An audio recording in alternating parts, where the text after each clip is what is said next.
ओम नमः शिवाय। आमलकी एकादशी व्रत कथा।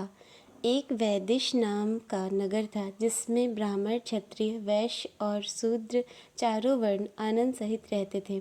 उस नगर में सदैव वेद ध्वनि गूंजा करती थी तथा पापी, दुराचारी तथा नास्तिक उस नगरी में कोई नहीं था। उस नगर में चैत्ररथ नाम का चंद्रवंशी राजा राज्य करता था।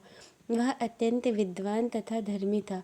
उस नगर में कोई भी व्यक्ति दरिद्र व कंजूस नहीं था। सभी नगरवासी विष्णु भक्त थे और आबाल वृद्ध स्त्री पुरुष एकादशी का व्रत किया करते थे।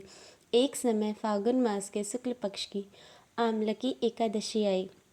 उस दिन राजा, प्रजा तथा बाल वृद्ध सबने हर्षपूर्वक व्रत किया। राजा अपनी प्रजा के साथ मंदिर में जाकर पूर्ण कुंभ स्थापित करके धूप, दीप, नैवेद्य, पंचरत्न आदि से धात्री आमले का पूजन करने लगे और इस प्रकार स्तुति करने लगे। हे धात्री, तुम ब्रह्म स्वरूप हो, तुम ब्रह्मा जी द्वारा उत्पन्न हुए हो और समस्त पापों का नाश करने वाले हो, तुमको नमस्कार है। अब तुम मेरा अर्घ स्वीकार करो। तुम श्री रामचंद्र जी द्वारा सम्मानित हो। मैं आपकी प्रार्थना करता हूँ, अतः आप मेरे समस्त पापों का नाश करो। उस मंदिर में सबने रात्रि को जागरण किया। रात के समय वहाँ एक बहेलिया आया जो अत्यंत पापी और दुराचारी था। वह अपने कुटुंब का पालन जीव हत्या करके किया करता था। भूख और प्यास से अत्यंत व्याकुल वह बहेलिया इस जागरण को देखने के लिए मंदिर के एक कोने में बैठ गया और विष्णु भगवान तथा एकादशी महात्म्य की कथा सुनने लगा। इस प्रकार अन्य मनुष्यों की भांति उसने भी सारी रात जागकर बिता दी। प्रातःकाल होते ही सब लोग अपने घर चले गए तो बहेलिया भी अपने घर चला गया। घर जाकर उसने भोजन किया। कुछ समय बीतने के पश्चात उस बहेलिये की मृत्यु हो गई, मगर उस आमलकी एकादशी के व्रत तथा जागरण से उसने राजा विदुरथ के घर जन्म लिया और उसका नाम वासुरथ रखा गया।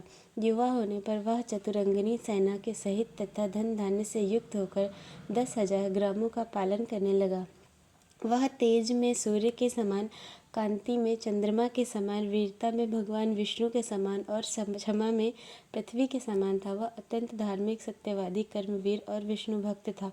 वह प्रजा का समान भाव से पालन करता था। दान देना उसका नित्य कर्तव्य था। एक दिन राजा शिकार खेलने के लिए गया। देव योग से वह मार्ग भूल गया और दिशा ज्ञान न रहने के कारण उसी वन में एक वृक्ष के नीचे सो गया।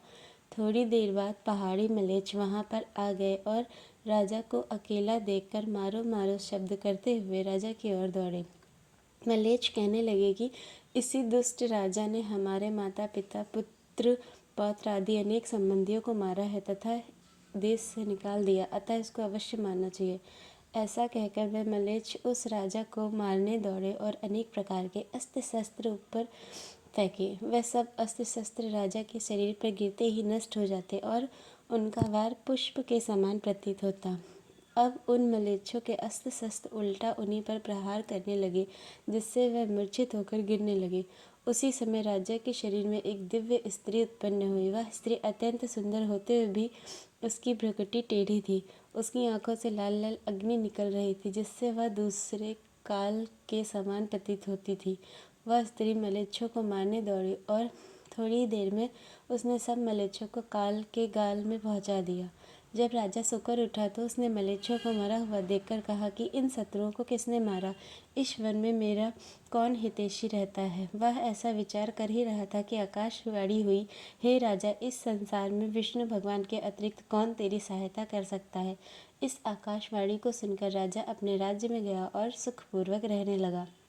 महर्षि वशिष्ठ बोले कि हे राजन, यह आमलकी एकादशी के व्रत का प्रभाव था। जो मनुष्य इस आमलकी एकादशी का व्रत करते हैं वे प्रत्येक कार्य में सफल होते हैं और अंत में विष्णु लोक को जाते हैं।